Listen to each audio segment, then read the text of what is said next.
Take charge of your time. True story. There is a manager, name withheld. He was looking for a job in a certain company that was collapsing. They denied him the chance for a while, but anyway, because they were about to close, they decided to give him an opportunity. When he went there, he held a board meeting with the senior management and said he wants to be given space to do it his own way for 6 months. He doesn't want any interference from the board. They obliged. The following morning, exactly 8 in the morning, he called the entire sales team and he asked them a very simple question. What can't you see here? And they reasoned a lot. They looked around on the wall, ceiling, floor, anywhere. Then one of them raised their hand and said, there is no, say, chalkboard or flip charts for training.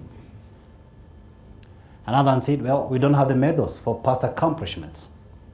Another said, we don't have the salesperson of the month or the year. A brilliant one said, we don't have a working plan. We don't have an organizer. When they were exhausted, he looked at them and said, there's only one thing we are lacking here. There are no customers here. Get out! Let's meet tomorrow at 8 in the morning. End of meeting. 8 o'clock the following morning, one more thing was missing in the meeting. There were no chairs. He got all the chairs out. Then he told them, get out. Tomorrow we meet again, 8 in the morning. They had expected very nice, inspiring, motivational speeches.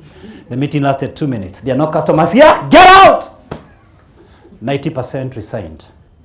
But the funny thing is this. About 10% who were left were the turnaround employees.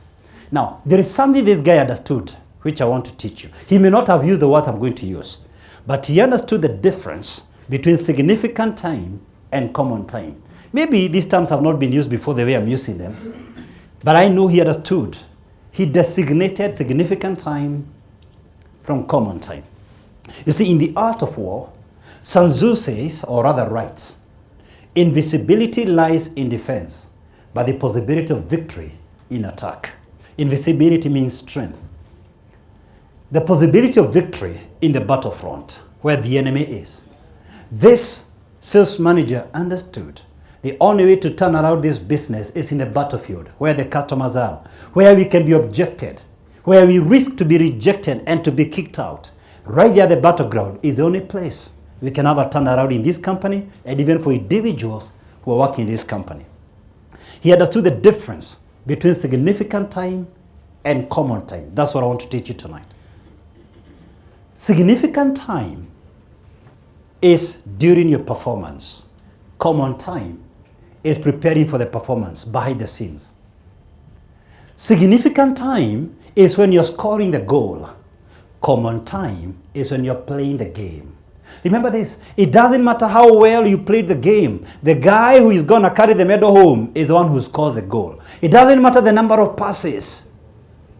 France carried the ball home, but they didn't necessarily have the best quality. Significant time is in the presence of the prospect.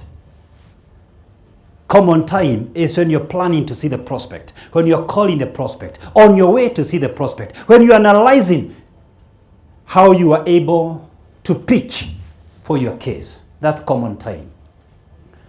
The reason I'm saying this, often than not, we confuse courtesy for consent. We imagine simply because we received warm reception, it turns out to business. Don't confuse motion with meaning. Don't mistake movement with progress. Going where? This sales manager understood in the office making calls in the name of planning your diary is all common time. Significant time was in the market where the customers are. That's where the butter and the bread intersect. If you use your significant time doing common things, you'll always lag behind in your curve. If you consistently lag behind in your schedule, you'll lag behind in your bills. You've got to say no to doing significant things during common time. Do not overcommit. Don't let your mouth overburden your back. Focus on your core. Delegate or outsource the rest. Let me get personal here. For me, my core is message delivery. It's my public speaking engagements. This is my natural element. Outside that and content development, I can outsource and delegate.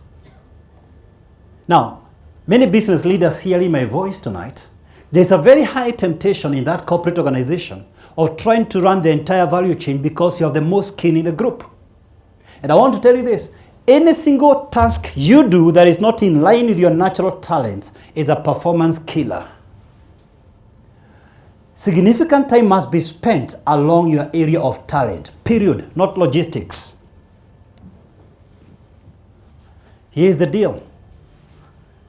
Outsource anything that is outside your area of talent, no matter how painful it is. Now, entrepreneurs are very notorious at this. Simply because you started the business, you feel there's no one else who is as passionate with that business as you are. And you want to do entirely everything in that business. And I suggest tonight, hire someone or people who are equally purpose-driven about that company, about that business, just as you are. Because if you consistently do things that are not in line with your talents, you will no longer be excited by your work.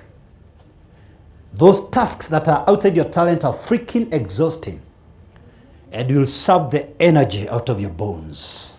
Be more alert about time stealers. Time is your core capital. Be very careful not to allow intruders and detractors to sneak into your life through the back door of gadgets. Learn to work offline as much as practically possible. These things I tell you tonight are practical. I practice them day in, day out. I'm sure today my phone has been on for less than 1 hour.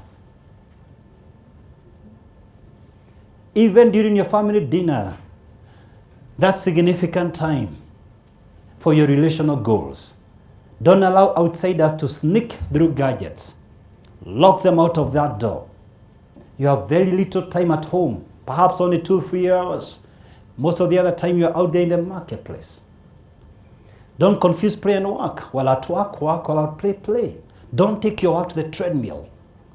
While at the gym, be at the gym. While at work, be at work. Don't be the office joker. The office can hire a wag to entertain people. Work is too serious for you to be one more entertainment manager. While at work, work. And there's no job that is menial. Every job is noble. Even if you don't like the job you're doing right now, if it is a stepping stone to where you're going, give it the seriousness it's due. Success requires commitment. And I urge you after this meeting, take charge of your time. And the most critical hour of your day are the early hours. I know we can debate about this subject the whole night, because in our midst are early birds and we have night owls. But I know without a shadow of doubt, the late night sleepers often than not waste time somewhere. It doesn't have to be doing something bad. It could just be chatting. But there is something that is not accounted for. It's okay if you have accounted for the chatting. But it's a lot of times it is not accounted for at all. Do you know nobody will wake up 4 in the morning to start chatting? Do you know when you wake up early in the morning, you don't even have the mood to engage people. You just want to have some me time and some reflection. You lose 1 hour in the morning and you start looking for it the whole day.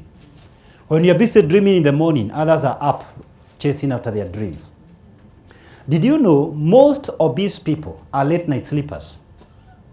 Did you know why? Because, by the way, this is not a joke. On average, most overweight people are late night sleepers, and this is the reason. There could be many reasons, but one major reason is this. When you stay late night, by midnight, you're already hungry again. You take another lunch at night. Then you wake up late, you can't take proper breakfast. So you take your breakfast 10:30, 11 o'clock, and they've developed a term for it, brunch. And they'll still take lunch and say, you know, I don't eat a lot. You check. I can tell you this, a lot of people had the privilege of meeting Dr. James Mwangi. One day I was speaking there to his regional and branch managers, and some of them are in our midst. I can see them here. And I had the privilege of sitting with him for almost an hour, taking coffee with him. And at some point we reached a stalemate. He was asking me questions, I was asking him questions. I knew I didn't want to tell him much. I just wanted to ask him because this is my senior. I needed to learn from him. But he's very cunning. He wanted to ask me questions. So we were throwing questions. So anyway, at some point, I outmaneuvered him and I fixed him with a bunch of questions. But the most important question I asked him is the one I'm going to tell you right now. What time do you wake up? And what shocked me is not what time he wakes up, it's what time he sleeps. He told me he sleeps at 9 o'clock. There are many things we talked, but that was my take home. You see, if you sleep at 9 o'clock, you escape a lot of evils. It's true. I've told you nobody wakes up at 4 o'clock in the morning to drink whiskey. Nobody. But you can transnight until 6. But did you know Jesus was an early riser? Did you know that? Yes. Mark 1:35. Early in the morning, a great while before day, Jesus rose, went to a solitary place. There he prayed. Like any other goal in life, you can't start waking up early suddenly. You're going to overburden yourself. Just cheat yourself a little bit. Decide today you're going to sleep 15 minutes earlier so that tomorrow you wake up 15 minutes earlier. Tomorrow, sleep 20 minutes earlier, wake up 20 minutes earlier. Are you going to get sleep? Of course no. You have been staying late. So what do? Pick a book. Start reading, not e-book. If you read e-book, it is going to interfere with your circadian rhythm all the more. But if you read a hard book, you'll be shocked by the time you sleep. It's equivalent to counting 1 until 500 when you're closing your eyes. Some of these books, when you start reading them, they're too soothing. You know, there's an argument in Africa. To survive in the jungle, a gazelle has to outrun the fastest cheetah. And for the cheetah to survive, it has to run faster than the slowest gazelle. But either way, when the sun comes up, you would rather be found running. That's not my original quote. It's an African proverb. Can you go to step number 3?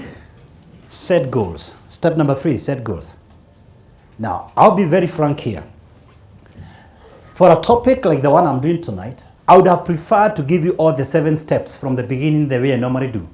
The reason I didn't do this, I knew some of you, when you hear the word setting goals, you will be off. Because you think and you believe you know how to set goals. This is a topic you have had since primary school. But if you have worked with me so closely, you will realize we have tried to bring a new aspect to setting goals every single year. Let me refresh your memory. Because I've done this for the last 3 years, bringing a new angle to it. But in January, because we do this every single new year, we teach you about setting goals. And in January 2016, I taught about setting goals every 90 days. In January 2017, I brought another aspect of setting goals, 3-level goals: familiar level, conventional level, and dream level. So serious is this argument that I still use that concept when I'm teaching 12 hours of transformation. And then this year, January, I taught you another aspect of setting goals in a message, Deep New Beginnings. And I taught you about winning every day. And I emphasized that a lot, and I brought another cool tool we call the organizer. I would have preferred to give you this message in New Year, January. Then I realized the message was too heavy, I had to cut it into 2. So we still have a message for New Year. Today also, I want to bring a new aspect to setting goals, a new angle to setting goals. And just to pick a few thoughts on your screen, I want to ask you a question. Just study that.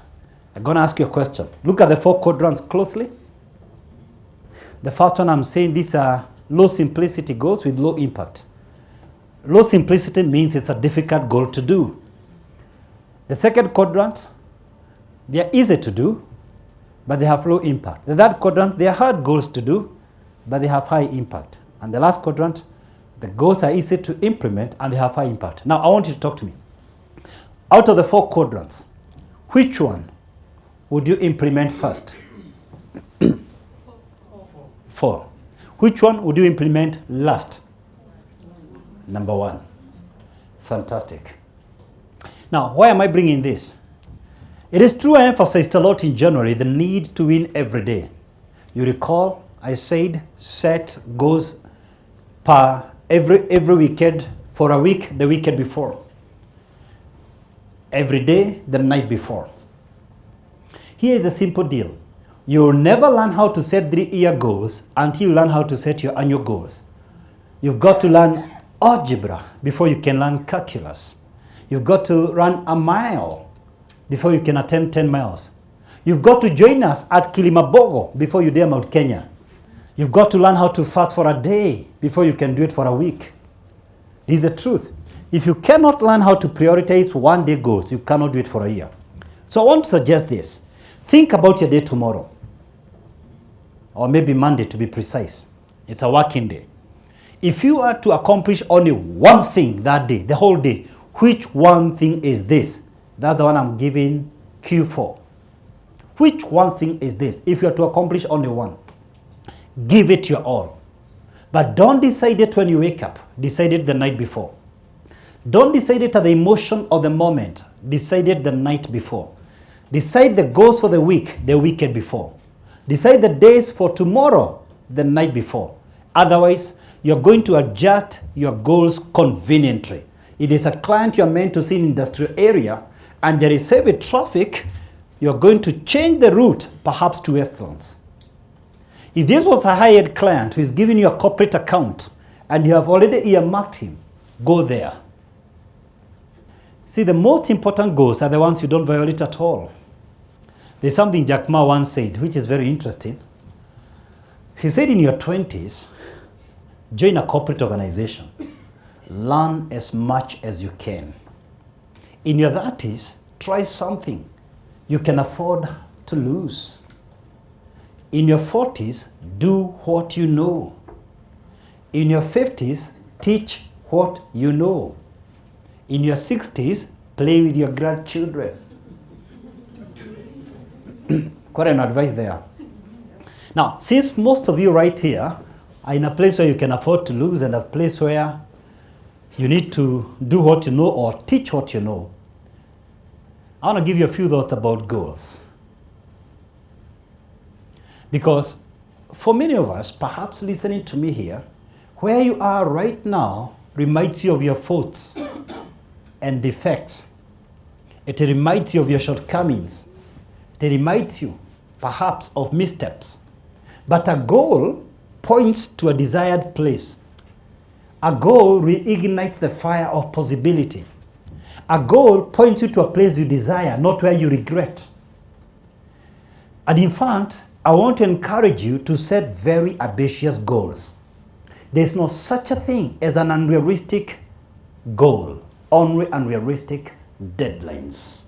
So put a timeline to your goals. A timeline converts a dream into a goal. Success has no quantum leaps.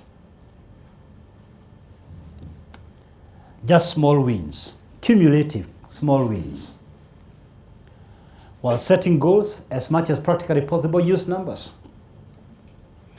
Even for qualitative goals, they are still measurable. You see, goals without metrics and timelines are wishes written by beggars. Put a timeline and a metric to it. Then believe in peer review. Share your goal with someone else. Don't wrap your goals beneath you as though they were military secrets. Because you want to surprise people someday, you'll surprise yourself in non-performance.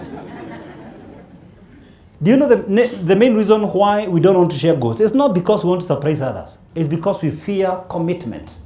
We know when we share a goal with someone else, they will put us on our toes. They will keep checking, did you do what you said you're going to do? So tell your neighbor, a shared commitment is a strong commitment. So ask your neighbor one more time, who do you share your goals with? You know, I do executive coaching for some hired guys. And I can tell you this, a lot of people who achieve goals have coaches. You know, there are people you don't see in this meeting, and I coach them. The same money I would have paid the organization speaking to 200 people, they pay for one individual. And we have a clear, structured coaching program. And the main reason is not because they're looking for anything new from me or from information. They are looking for someone they can be accountable to. And you come up with someone, even if it's a peer review or an accountability partner, you're required to work for 6 days. That's God's calendar, 6 days. So give Saturday afternoon. from 2 o'clock all the way to 5 o'clock for your goals with your accountability partner and check them on a weekly basis. You can never go wrong if you review yourself that much.